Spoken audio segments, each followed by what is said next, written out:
Hey everyone, this is Becca. I want to remind you that Life on Side B is a ministry of Posture Shift, a missiological ministry equipping church leaders and parents on LGBT plus inclusion and care.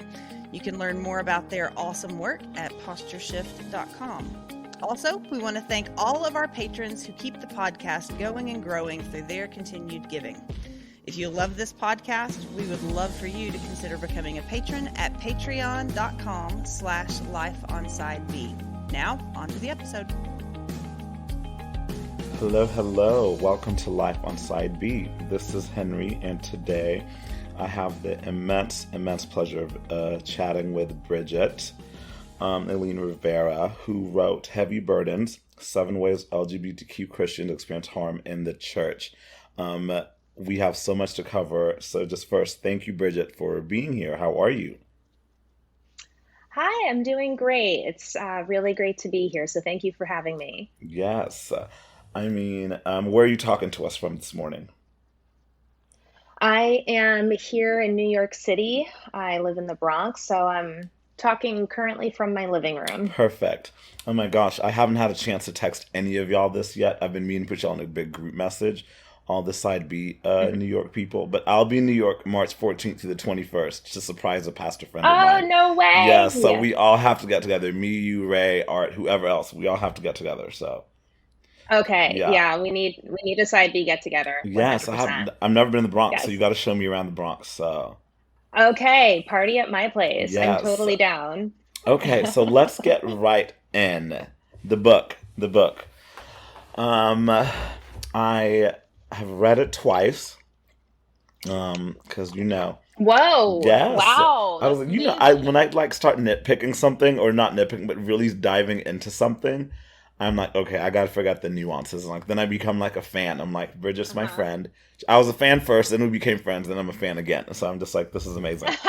But I guess I just want to start with, how did you choose the topics, or the 7 burdens per se, which I loved, but I was just like, okay, like the way it was structured, I was like, this is going to be really clear. And it was definitely like, oh, she's trying to teach some folks here. It was like, this is a teaching book and this is a teaching method, which I so appreciated. Because I was telling someone yesterday in Atlanta, I was like, you know what? I was kind of hoping she would call out people a little bit more, but you did. But I was like, it was very teachable and it was very humble in approach. To some parts for me, I think more than people deserved, but you're a better person than I am. And yeah, so what made you decide okay, it's time for me to write a book. I have something to say. And how did you choose what you were going to say? Yeah, so it was definitely a little bit of a process.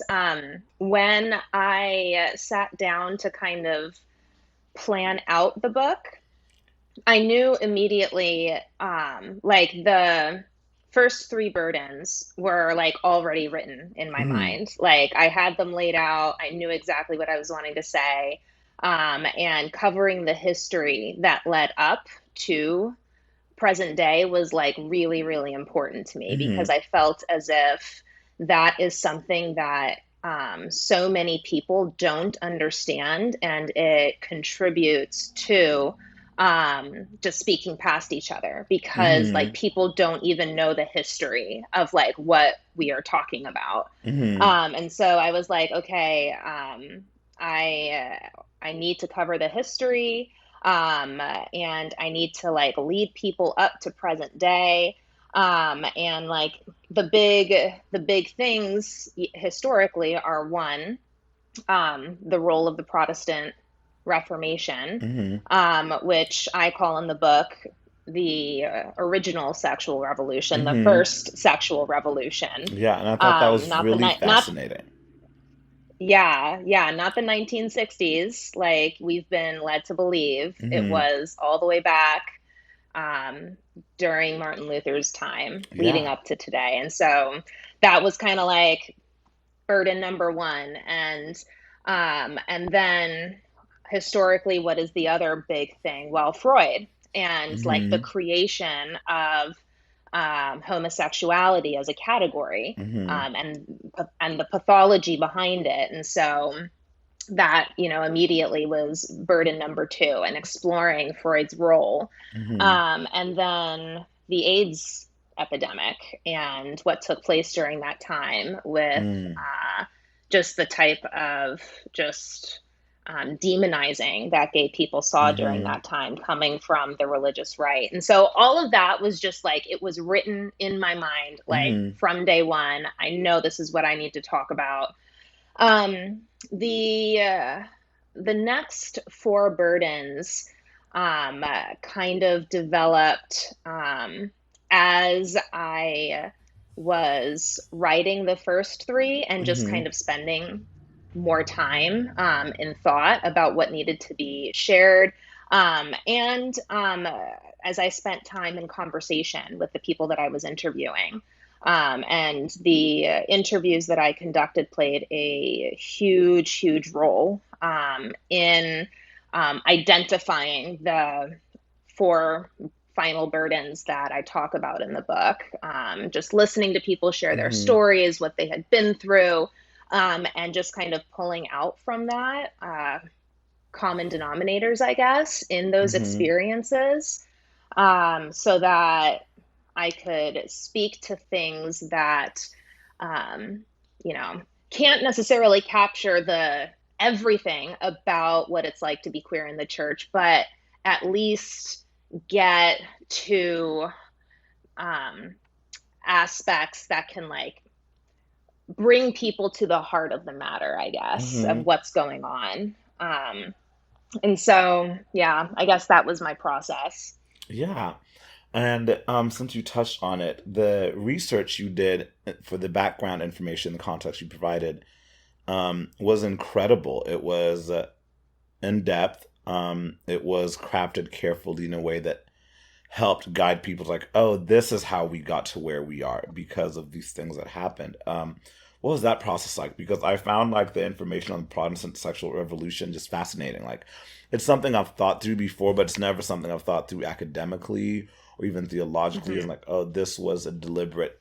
Well, this is when this shift happened, and so that's one I found really Hmm. fascinating. Can you tell me a bit about that?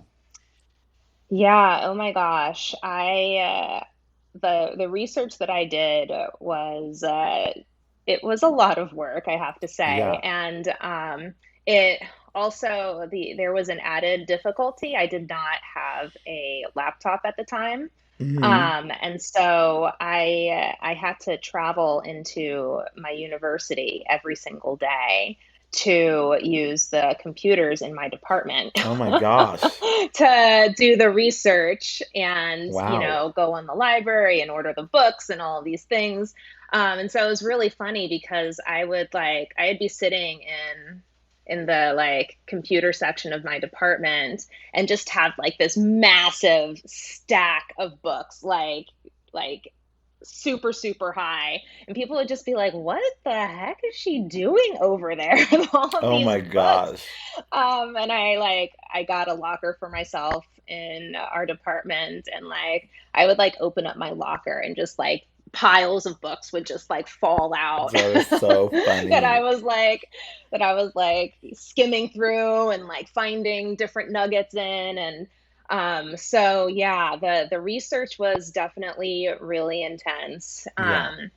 And it definitely got more difficult over COVID, because all the Oh yeah, libraries they were shut closed. down. Yeah.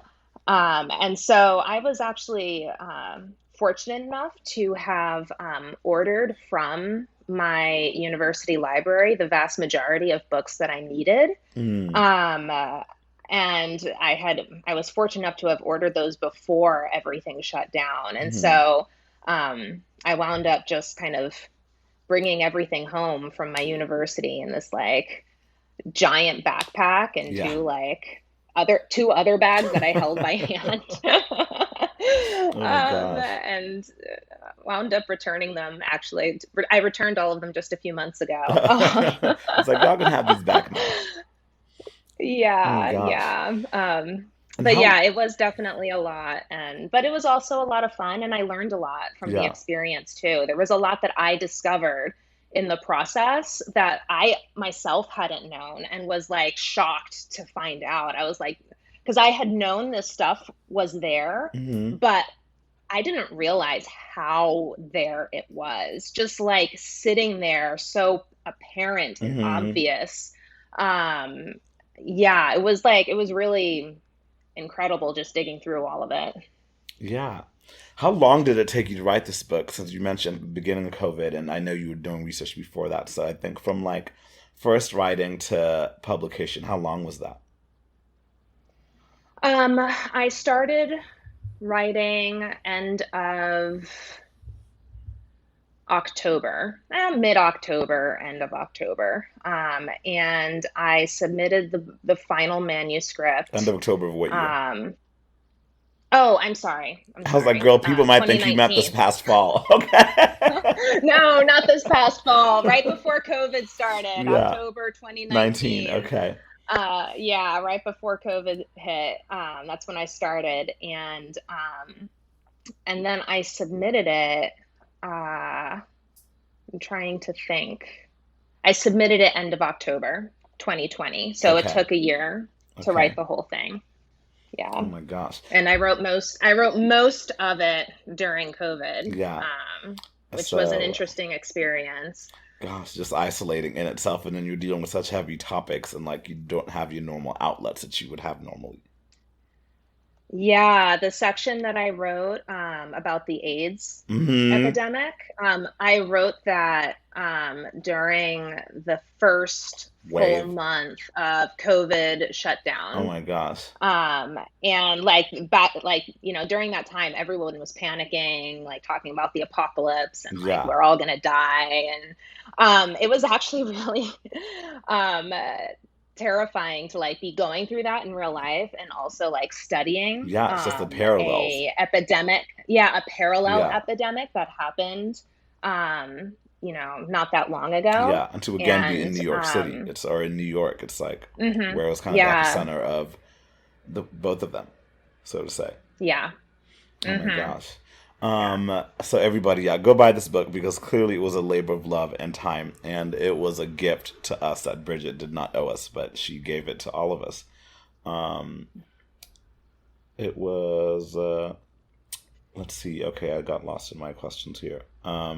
Okay, so did you hear back from any of the people that were mentioned in the book? Because I like, for example, Rosaria Butterfield or Denny Burke, Hmm. which I think you are charitable to them in certain specifics because, like, right, they're not all bad. Like, they have things that have contributed Hmm. to the conversation that are helpful, and most they Hmm. have are not. But I think you are very charitable. Certainly more charitable than I think they have been to you in the past. So, what was that process like in figuring out who to mention? What kind of criticisms to engage ahead of future remarks? And have you received any Hmm. feedback from those people directly? Yeah. So, I guess starting with your last question, I Hmm. have not heard from them Yeah. since I wrote the book. I don't necessarily expect to hear from them. I would actually be surprised Hmm. if they take the time to carefully read through my book. Obviously they're aware of it Hmm. and, have probably taken the time to look through it. Hmm. But I would be surprised if they took the time to like carefully read through it to Hmm. understand some of the things that I'm saying. Yeah. Um, but I'm more than happy to be proven wrong there, and who knows? Maybe they will surprise me. Yeah. But no, I haven't heard from them, and I mean, there were definitely a lot more people that I could have Hmm. talked about who have, negatively contributed to this conversation. Hmm. But I guess I wanted to directly engage with some of the things that Rosaria and Denny have talked about because I think that in a lot of ways they kind of can like sum up what the I guess more negative contributors to this conversation are saying, Mm-hmm. which is that there's no such thing as gay Christianity, that LGBTQ people are identifying by their sexuality, and defining themselves by sexuality, Yeah. that the only way to pursue holiness is to get rid of your sexual attraction, or at Yeah. least pursue a life that is constantly in repentance over your same-sex attraction. Mm-hmm. And so, yeah, I felt as if, even though there's many people saying those things, Mm-hmm. I feel as if Rosaria and Denny kind of sum up Yeah. what is out there in a Mm-hmm. lot of ways. And so I wanted to engage with the two of them. And Yeah. the big thing that I wanted to point out is that the both of them have admitted to the very thing that they are attempting to deny in Specifically their Rosaria, writing. when you said it too in her identity and her language about coming out in that whole process, I was like, ooh, Bridget got her right Mm-hmm. there. I was like, that was good. Uh-huh. Yeah. Yeah. Yeah. Rosaria says in her book that her coming out process was not about, like, when she came out as a lesbian, it was not about identifying by her sexual orientation. And Mm-hmm. she says that the concept of sexual orientation did not fit within her post-structural queer culture. In Mm-hmm. other words, queer culture Exists. is not down Mm-hmm. with the categories that are produced Mm-hmm. within the sexual orientation paradigm. In other Mm-hmm. words, queer culture is critical of that, Mm-hmm. and has been challenging those things. And she admits to that in her book. But then at the same time, like, reverses and then claims that queer people are defining themselves by sexuality, which Mm-hmm. she says is the very thing that queer people are supposed to be critical of. It's like she herself is contradicting herself. And Denny does the same thing, where he says that queer culture is doing some of the best work in critiquing sexual pathology. Mm-hmm. And let me see if I can, like, find it here. Here we go.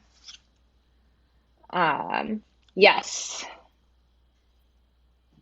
He says that queer theorists are rejecting sexual orientation as a fixed identity marker Mm-hmm. and are destabilizing the concept of sexual orientation as identity. That's a direct quote from Denny Burke. Mm-hmm.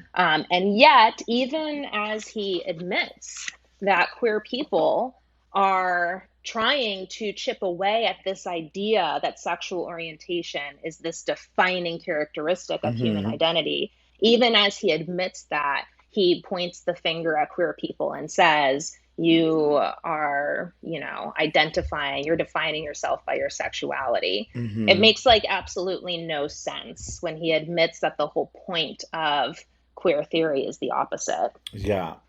And with these two specifically, but with certainly a host of other people who they sum up, do you think they're actually aware that they're working against, like, they're specifically working against people like us, but then also just working against themselves in a way? Because when you cause this much confusion with the church and within the body, you're setting everybody Mm-hmm. back. It's like, because then now you and I Mm-hmm. have to have pointless conversations with other people refuting the very same things that we have spent years and years already fighting for. Because I can't, I mean, probably you more than Mm-hmm. me, I can't tell you how many times people come up, oh, well, have you read this? Or did you talk to this person? Or did you Mm-hmm. read what Beckett, whatever said? Or this? I'm just like, these people, like, you're causing me more work. I'm like, but do you think they actually are aware and they get it? Or do you just think it's like, and what's the reason for that? It's like, do you think it's like a culture, like wanting to be accepted? by mainstream Hmm. Christian. It just frustrates me. So, what do you think about all of that?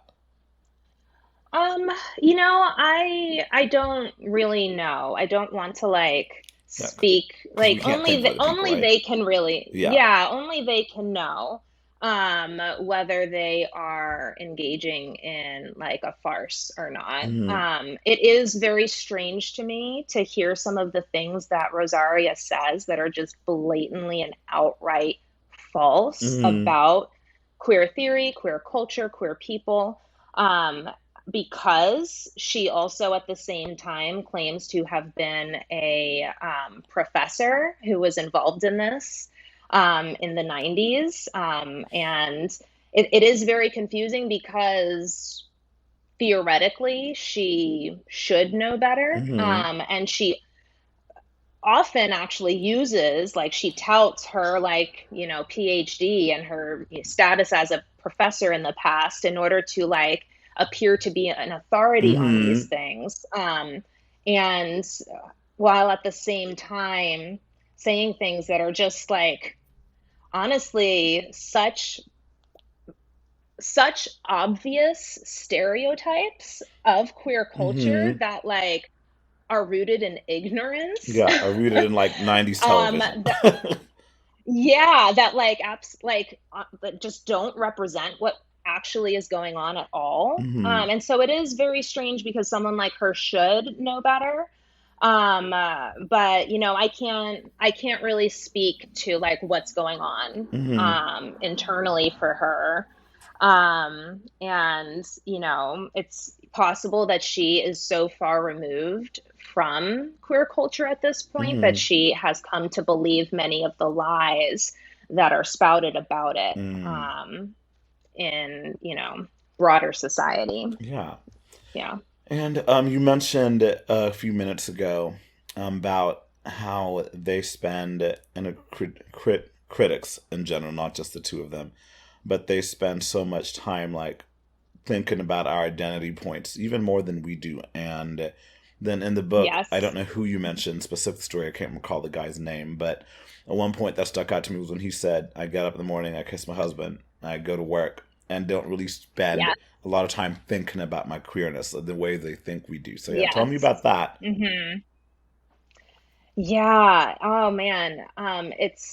Yeah, that was one of the big things that I wanted to point out Girl, I that told you I was in the details of this book. I yeah, that, like for the most part, the people that are so quick to point the finger at us and say that we are defining ourselves Mhm. by sexuality and that's our identity, are in fact the ones that are the most obsessed with the fact that we are attracted to the same sex Mhm. or don't identify, don't feel um, uh, like we are the gender that that our birth certificate says. Mhm. Like they are the ones that are so like upset about that and harp on it and won't stop talking about Yes. it. And it's like, okay, who really is the one trying to define us by sexuality Yes. at this point? Like, let's just be honest, Like because you were thinking about my it's not imaginary, us. yeah, it's like you were thinking about my imaginary sex life more than I am at this point in time. Yeah. Yeah, it's absolutely true. And it's so funny because they themselves don't see it. Or Hmm. maybe they do. To like your earlier question, maybe they do. We can't really know. Hmm. Um, but I feel as if it's so apparent to anybody who is watching. Like all you Hmm. have to do is just like name the elephant in the room, Yeah. which is that, we are trying to just live our lives Yeah. and just Truly. like go about, yeah, and just go about our daily lives. And like these people are the ones that are stepping in and saying, hold up, but you have XYZ attractions. You don't do XYZ. You feel this way. You look this way. and that means XYZ. Like, they are the ones that are making this Yeah. such a defining feature, not us. Yes, it's like you're assigning things to me that I probably haven't even talked about, discussed, thought through, yet you all of a sudden are the expert on me. And I think it's always odd when people claim to be experts on people they have not actually engaged or spent time to like really Hmm. assess. It's like for me as a person of color, and Hmm. obviously you likewise, it's like when people come up to you and tell you about the experience of um your POC group, whatever, it's like, but do you really know? It's almost like Yeah. whenever people are like, oh, but I know this about black people, blah blah blah. To me, I'm like, you have one black coworker that you don't engage with, and yet you think like you're an expert to speak on everything about Hmm. this group of people. It's just so odd to me. It's Hmm. almost like an obsession and a way of trying to get ahead of like criticism. Because like if you can make other people not believe the other person first, then Yep. it's like you don't have to defend yourself. It's so wild to me. Yeah. Yeah. Exactly, exactly. And I really do, and this is one of the things that I really prioritized in my book. Um, I was prioritizing speaking to the people that are observing, listening, watching, and trying to learn. I think there's a lot of people. I think there's a lot of Rosarias and Denny's out there that have made up their mind and have decided to go their way, regardless of reason, logic, truth. I think there's a lot of people who have just chosen to stick themselves and entrench themselves with where they are. But I was writing my book not Hmm. for those people, but for the people that are on the sidelines and trying to figure out, like, trying to understand what Yes. what the heck is happening here. Because at the end of the day, people that have like decided to entrench themselves, um, you know, they are only going to be reached if they decide to step out of Step that out of that. trench. Hmm. Yeah, like they are the ones who have to ultimately make that choice to step away in order to learn, in order to grow. But there are so many people that are out there that are trying to learn and grow already. Yeah. And those are the people that I wanted to speak to in my book, Perfect. because yeah, because those are the ones that are going to be able to hear what I have to say Hmm. and actually consider it. And maybe they might disagree with some points, but ultimately they are going to be coming away looking for what they can learn from. Even if, there's some things that, they're kind of unsure about, they are Hmm. seeking to find things that can help them move forward and grow as a person. And that's who I wrote my book for. Awesome. Yeah, that was one of my last questions I wrote down right before we started. I was like, who's this book for? So thanks for jumping ahead and explaining that. Um, so I don't want to give this book like away. I don't want to give away too much from the book because people need to read it. But this conversation was chosen by the Patreons, and so these are people who like specifically voted and chose you as the person for us to interview and your book. And Oh, so, wow. That yeah, is such an honor. yeah, shout out to them. Yeah, Thank you, but it was like everyone. overwhelming request for you, so we're like, I'm gonna do it, y'all. And so I'm assuming they've already read the book. But so, without giving too much away, I found the interviews you conducted really fascinating, and Hmm. how you started each chapter by mentioning a story specifically. How did those come about for you, and where did you draw from people? I guess what population did you draw from? People you've met online, from people you've met in church, from people whose stories you've heard, from people who've reached out to you, or was it just a Hmm. combination of all? It was a combination of a lot of things. For the most part, it was people that I know personally in some way, shape, or form, Hmm. or who are friends of friends. Like, I'm connected to them in some way. Hmm. And um, and or like people that I have maintained a relationship with online Hmm. over time. And I drew from a pretty wide swath. It was really, really important for me to pull from a wide array of experiences within the LGBTQ umbrella. Mm-hmm. I wanted to have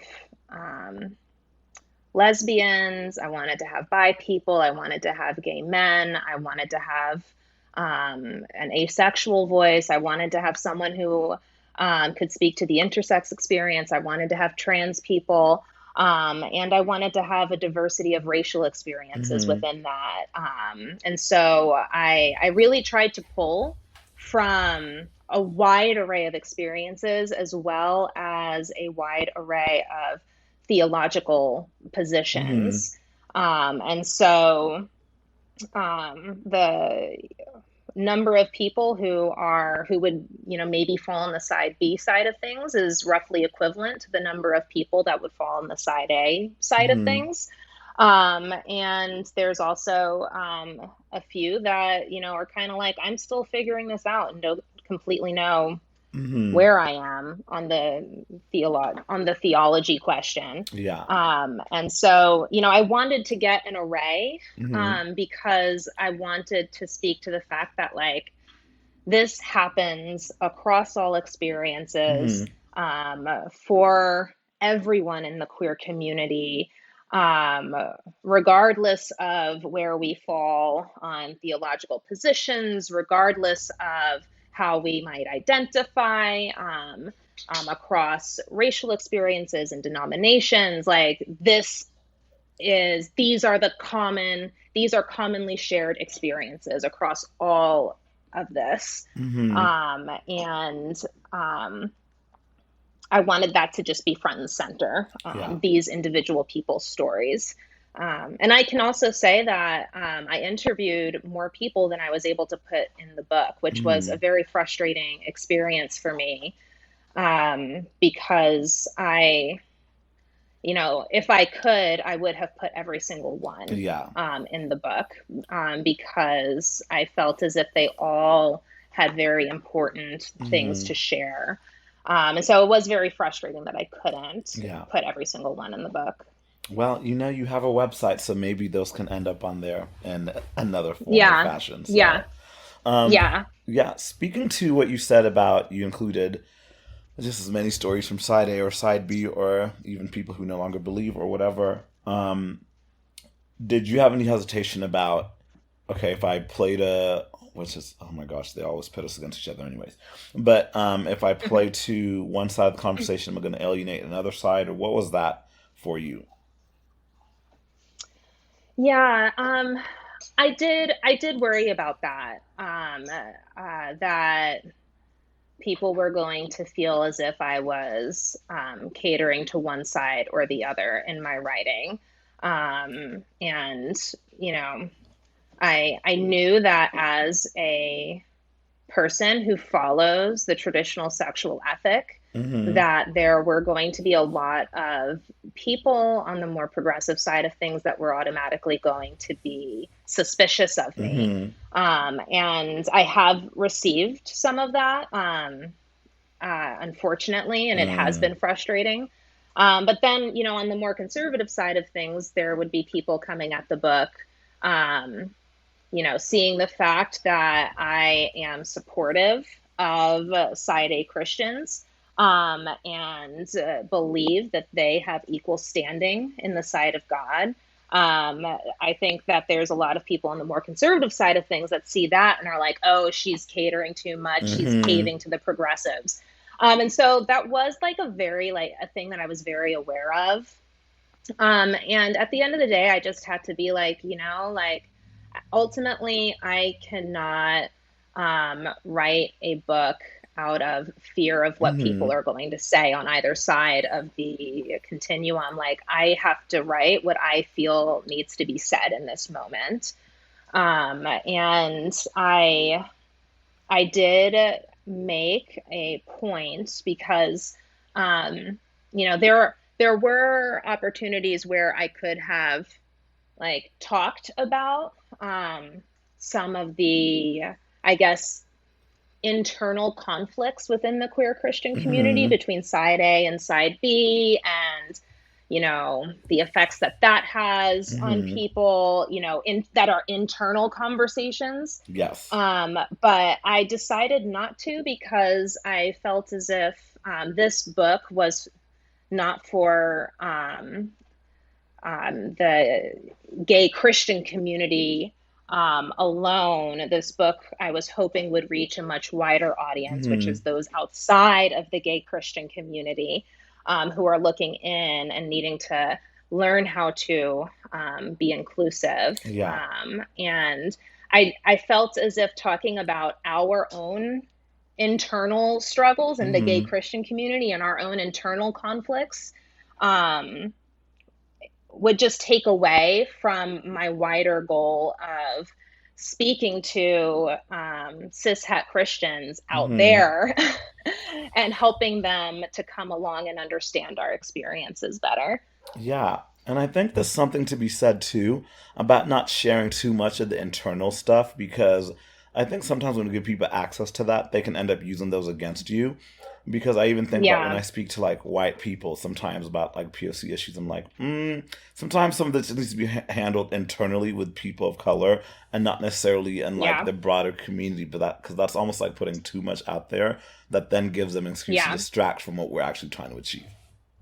Yeah, exactly. And that was something that actually was on my mind, having learned that from like racial Hmm. conversations, that like it's not like it's actually very frustrating Hmm. when a white person tries to speak into a conversation that they have like nothing to do with, that does Hmm. not actually ultimately impact them. Hmm. And like the frustration of that within a POC context. And I kind of took from those lessons and Hmm. applied that in this context to conversations that are really internal to the gay Yeah. community, and the gay Christian community specifically. Yeah. I thought that was wise. So you mentioned both just presenting both sides of the conversations equally and treating them with the same dignity and respect. And later on in your book, or you mentioned that just now, but in the book, you also touched on the Pulse shooting, rather. Hmm. And one, I thought, because it took me back to that day and time, and I remember I was in church that morning for rehearsal for Hmm. band practice right when the news broke, or when I became aware of the news. Um, and I remember feeling this, oh, well, if I respond, because I mean, weep with those who weep, and certainly, and I was like, the gay community, which I'm a part of, which you're a part of, the broader community was experiencing a loss. And I mean, something devastating happened. And Hmm. a parts of me remember thinking, oh, well, are queer people going to be okay with me feeling this because I'm one of Hmm. the good Christians, as people label us or whatever. And Hmm. then, so that's what I was worried about, that in like just the regular, secular, everyday world, whatever you want to call it. And then in the Christian community, I'm just like, are they going to expect me not to have a response to this because I don't belong to that group that suffered persecution? Or like even your book said that one pastor was like 50 pedophiles were murdered or something like that. Like why Hmm. would we be sad about something like that? And then to Yeah. see the Christian response in a lot of places, it was such polar opposites. Some were just like, we don't care, we act like it's not gonna, it didn't happen. And then others were super, Hmm. super compassionate and like, oh, this is terrible. And so, yeah, why did you include that in Hmm. the book? And in what ways do you think that shaped? Because I think we had that incident happen in 2016, and then we've had these cultural shifts over the past Hmm. 6 years that I think have led both the regular world and the Christian world to, I think, a more place of empathy and understanding than before. So, what do you think that had to play in it, if anything? Sorry, I just asked you like five questions at once, but No, no, I think that it's a good many questions that you asked. thank you. um, so when it comes to the Pulse nightclub shooting, I wanted to include that one because I think it speaks to the fact that these sentiments toward the gay community are ongoing. Like Mm-hmm. a thing that a lot of people have told me in the past has been like, okay, that was historical, that was a different time Mm-hmm. during like, the AIDS pandemic when like Christians hated gay people and wanted them all to die and believed that this was God's judgment or whatever. Like, like Mm-hmm. that was like in the past, that was historical. Like Yeah, now like we're we're not gonna do loving. that now. Yeah. Yeah. And I felt as if the Pulse shooting really spoke to the fact that no, these sentiments are still here. Mm-hmm. Like these things have not gone away. They are very present in the lives of queer people, and something that we think about, Mm-hmm. and that affects us. And so I wanted to bring it up because of that, and especially because in that section of the book, I was, talking about the history of the religious rights posturing towards the gay community, and I wanted to bring us up to the present day Mm-hmm. to show how this remains a current Mm-hmm. up to the present day. And um, Also, I guess I felt as if I couldn't leave it out. Like Mm-hmm. it was such a big deal, and for me, it had such a lasting impact. I like still remember the emotions that I Mm-hmm. felt during that time, and I like that summer, especially. I actually had like I don't know, I don't want to say like an emotional breakdown, but like I had a moment where I was at work and I just like broke down crying and like could not stop crying. Mm-hmm. And like I had to like leave and step out, and like I just kind of like I just sat on the sidewalk outside the building and just cried and cried and cried.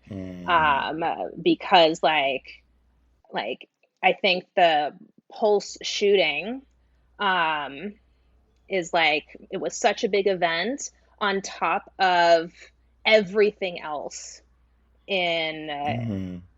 like everything else going on in the church, and Yeah. like the treatment of gay people, and in my life specifically, the things that I was going through because of being queer. Mm-hmm. It was so much. Um and especially most of the gay people who died in the Pulse shooting were Puerto Rican, which Mm-hmm. was another um, added kind of weight. And I still remember a family member calling me and wanting to talk about um, like being like, oh my gosh, did you hear about the shooting? So many Puerto Ricans died in that. Like most of them were Puerto Ricans, and like it was it was an emotional phone call because I wanted to talk about the fact that those Puerto Ricans were queer, Mm-hmm. and I knew that I couldn't. Mm-hmm. Um, and like that was like such a hard moment for me. So yeah, so I felt like I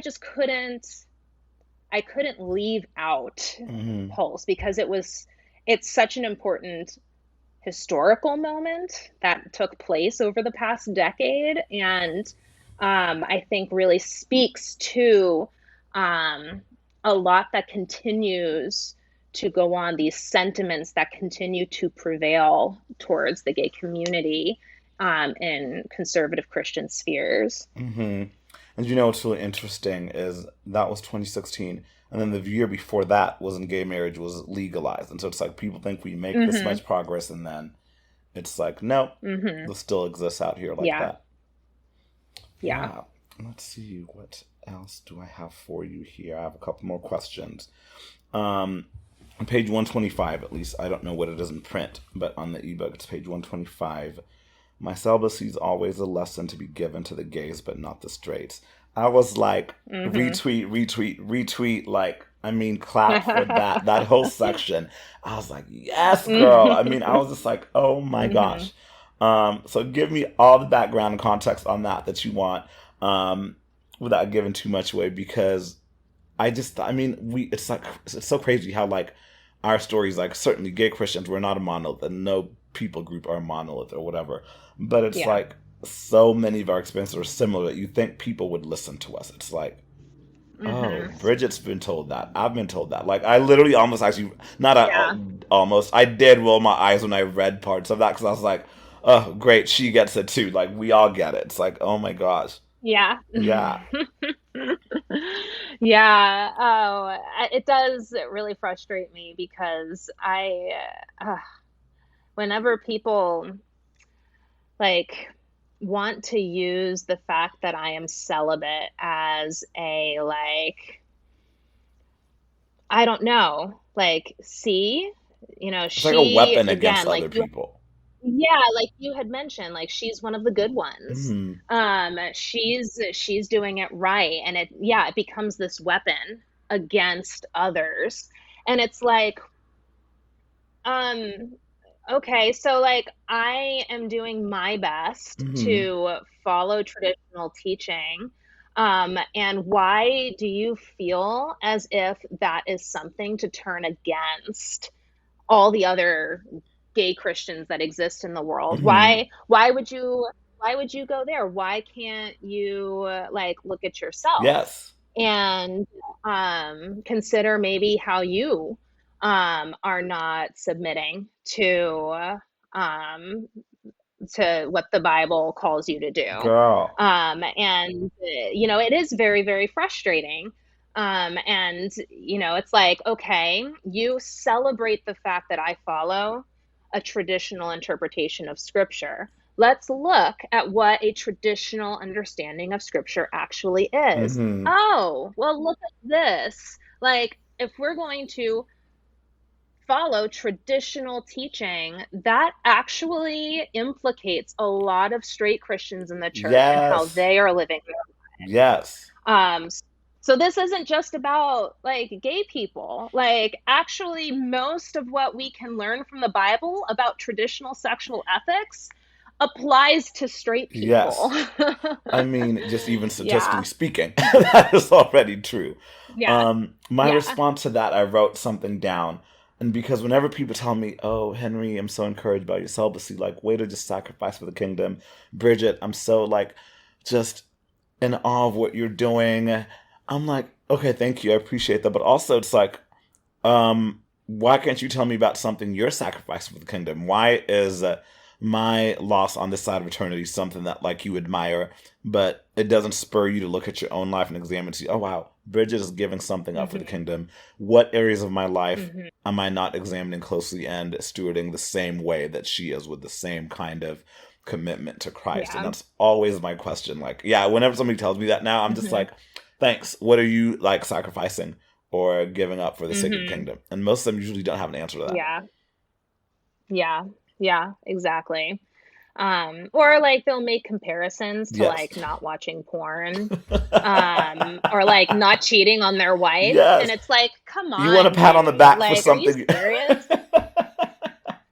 It's like you're not supposed to cheat on your wife. Like, you want me to celebrate the fact that you're not watching porn? Yeah. Like, good job. Like, you, like, want me to celebrate the fact that you aren't having an affair? Like, what? Like, you want to compare that to how I'm living my life? Yeah. No, it does not compare. No. And oh my gosh, that's so funny. And something else you just touched on too, with in that same segment, which I don't want to get too into the weeds of, because I do want people to really read this book and read that part of it and think really critically about it. But it's like, all right, if we're going to take the sexual ethic that we're adhering to and really examine it, put it under scrutiny, it's like, it has so many more implications for heterosexual people, like you just said, in terms of even, like, the use of contraception and all these other things and whatnot. And I just found that section, and it was another one of those, okay, girl, get them, girl. Like, they're gonna be reading this and be like, oh, That is a point. So was that important for you to put in there to give people like a different lens to look at that same sacrifice through? It's like, okay, if they're doing that, what do we maybe Hmm. like? We want to hold them to that traditional ethic, but like we want to not, or we want to turn the other eye, or turn the other way rather, Yeah, from looking at ourselves with the same manner. yeah. Yeah, it was very important because, I mean, what's one of the like biggest like insults that someone hurls at gay people? Like they'll say, "Oh, you sodomite!" Mm-hmm. Like I don't support the sin of sodomy. Like Mm-hmm. when they're really looking to like hurl an insult, that is one of the ones that like a straight Christian will go for, and calling gay people sodomites and.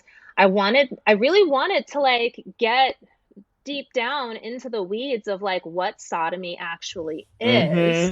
Mm-hmm. Um, like like if we are going to actually look at how sodomy has been applied through a traditional sexual ethic lens, Mm-hmm. then the vast majority of things that fall underneath the category of sodomy are heterosexual Mm-hmm. behaviors,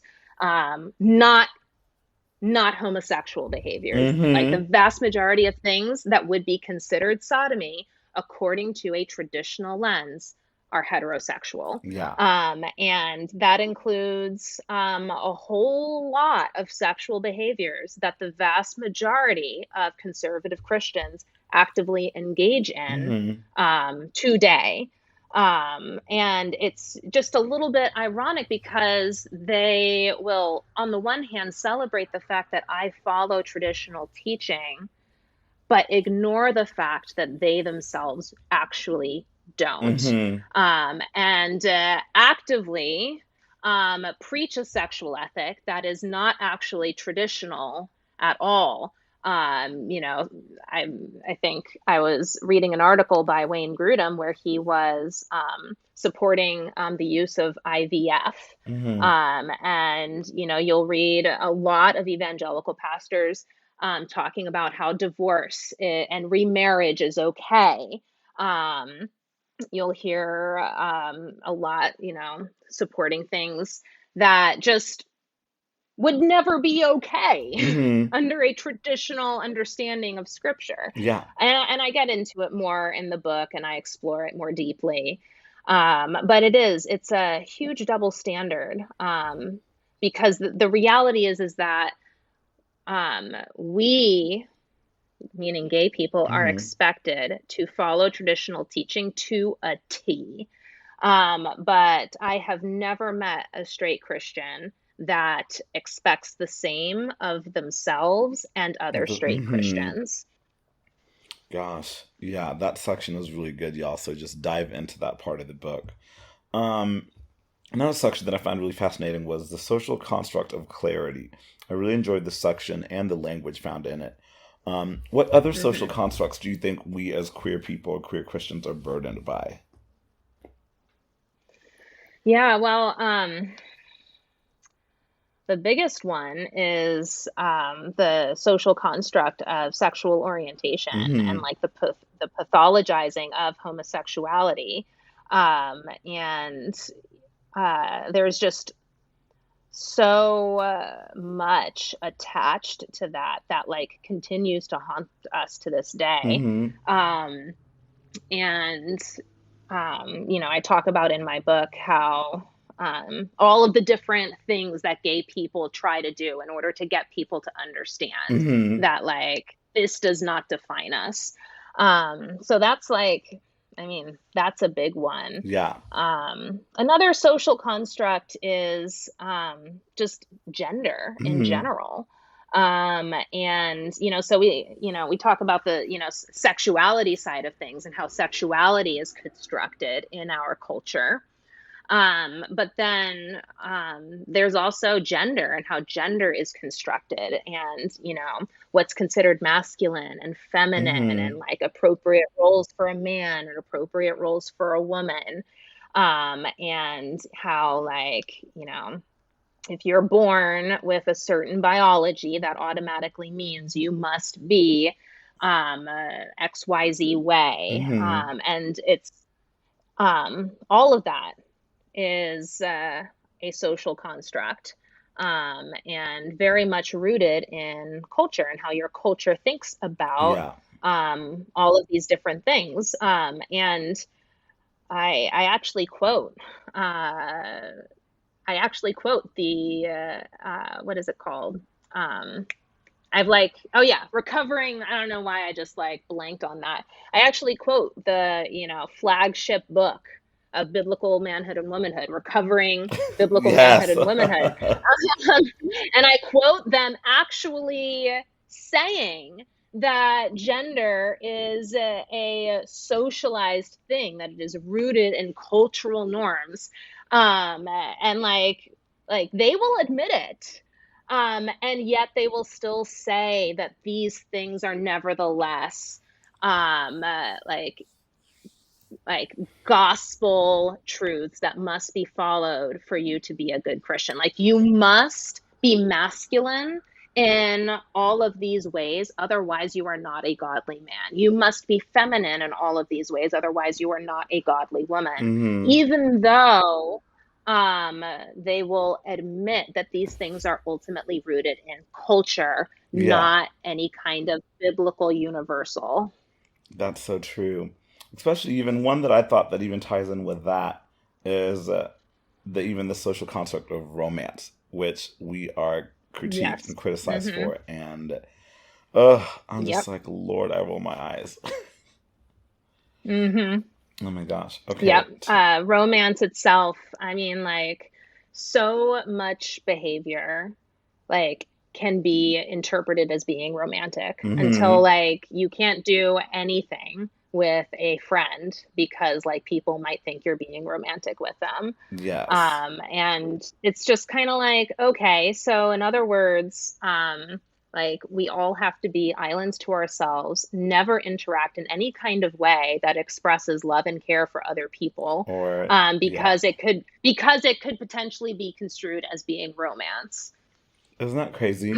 It's like, oh yeah, let me not Yeah, buy you a gift, or let me not even when in like that's only a thing because you literally just made a thing and culture is obsessed with it. Like, yeah, oh my yeah, gosh. exactly. Okay, we have a few more minutes here. Um, so I want to just jump kind of forward to the end of the book. What do you think is next for the church? And what are your hopes for the church? So what do you think is next, and what are your hopes for the church? Um, I I think in terms of what's next for the church, I think um, there next steps are a lot of learning, Mm-hmm. um, a lot of taking the time to step back and listen, and uh, not assume that what you believe is automatically the right thing. I think that's what's next. Taking time to step back and Mm-hmm. listen and learn. And I do think that more and more people are doing that now. I think more people than ever before are doing it now. Mm-hmm. And in terms of my hopes, I really hope that we can move past this cultural moment of like such intense um, hostility and animosity over LGBTQ issues. I really hope that we can move past this and allow people to just live their lives, and have an understanding that um, some LGBTQ Christians are going to come to a traditional understanding of Scripture, Mm-hmm. and some LGBTQ Christians are going to come to an understanding of Scripture that affirms same sex marriage. Mm-hmm. And I really hope that we can get to a place where we can just be okay with that reality, and where we can all affirm the fact that we're all Christians trying to follow Jesus as best we can. Mm-hmm. And that what we believe ultimately about marriage is not the defining factor of whether a person goes to heaven or hell, whether they are a true Christian or not. I Hmm. hope that we can get past thinking of marriage as such an ultimate question and be able to recognize each other as siblings in Christ, regardless of how we define something like marriage or how we define something like gender. Okay. Those are some good hopes and yeah, goals for the church. Before we wrap up, one, I just enjoyed the book so much, and thank you for taking the time out of your very busy schedule to just sit down and chat with me. Um, and yeah, this book was a gift to me and a resource to me. I've shared it with so many other people already, and I just hope that I hope you know that the work you are doing and have been doing is so, so vital, and it is not wasted. And we thank you so much. We owe you a great deal of just thanks. Well, thank you. And it's always a pleasure getting to see you and chat with you, Henry. Yes. Last question for you. Okay, so we are this season. The theme is resilience, and so we are asking each guest that comes on, what does resilience mean to you? And you can define that however you want. Mm. Resilience. What does resilience mean to me? This is a good one. I wish you had warned me I was getting this I know. question I ahead was like, of I should have told time. her that. Well, when Josh first put it to Oh, me, and I was like, what am I gonna say? So yeah, I have some time to think about it. oh, well, in my life, I'll speak to my life. I don't want to speak to Hmm. what resilience is as the ultimate definition of resilience. But in my life, resilience to me has looked like putting one foot in front of the other Hmm. and walking forward, um, and just staying the course and not allowing whatever is going on in my life to, I guess, uh, cause me to veer off or give up, um, or or just say it's no longer worth it. I think for me, resilience has looked like just knowing the path that I I'm on and just putting one foot in front of the other and just keep going. One That's been what it's foot, been for me. yes, one foot in front of the other. That is resilience for our very own Bridget Eileen Rivera. Bridget is, like I mentioned earlier, the author of Heavy Burdens: 7 Ways LGBTQ Christians Experience Harm in the Church. That book is available wherever books are sold, in print and online. So please go pick up a copy and support her and support her ministry. Bridget, thank you so much once again. Appreciate your time. Thank you.